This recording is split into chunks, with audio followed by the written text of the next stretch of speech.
දළදා වහන්සේ අත්‍යම කියනවා නම් වැඩ සිටියට අපි දළදා වහන්සේ පෙරහැර ගෙනියන්නේ නැහැ.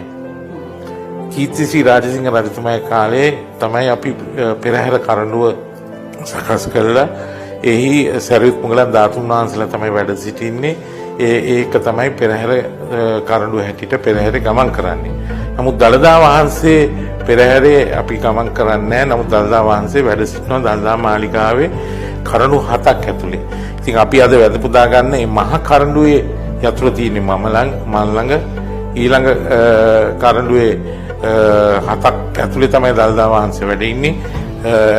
ඊළඟට මල්වත මහානායක හාමුදුරුවන් ළඟ යතුරු තියෙනවා. ඊළඟට අස්ගිරිය මහානායක හාමුදුරුවන් ළඟ යතුරු තියෙනවා. ඉතින් අපි තුන් දෙනාම එකතු වුණොත් පමණයි දළදා වහන්සේ එළියට වඩම්මන්න පුළුවන් වෙන්නේ. ඉතින් දළදා කරඬුව ඇතුලේ අපේ ඉතා වටිනා දේවල් තියෙනවා. දළදා වහන්සේ හේමාලා දන්ත කුමාරයා දළදා වහන්සේ රැගෙන ආපු ඒ කොණ්ඩකූර දළදා වහන්සේත් එක්කම ඒ වැඩ ඉන්නවා ඒ කරඬු 7 ඇතුලේ. ඒ වගේම රජවරු පූජා කරපු රජවරුන්ගේ ආභරණ කුණ්ඩල ආභරණ, එතකොට රජුරුන්ගේ දිවිසෙන මාලේ සියල්ලම දළදා වහන්සේට පූජා කරලා තියෙන්නේ. ඒ පමණක් නෙමෙයි දළදා වහන්සේගේ දූවිලි පිහින්න කීර්තිශ්‍රී රාජසිංහ රජතුමාගේ කෙස් වලින් සකස් කරපු මුසුන්නක් තියෙනවා.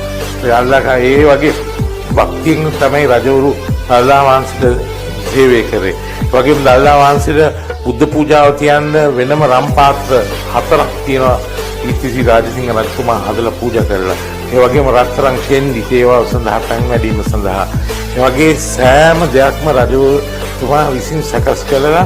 රජුමයි හේමක් අද අරගෙන දළදා වහන්සේට පූජා කරන්නේ. ඒ නිසා